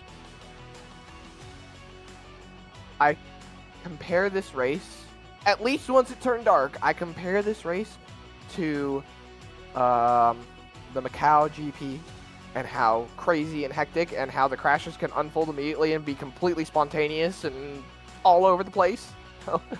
I enjoyed it though, and I would hopefully like to see it again with a bigger field and maybe a more structured racing dynamic for how these drivers be able to tackle it.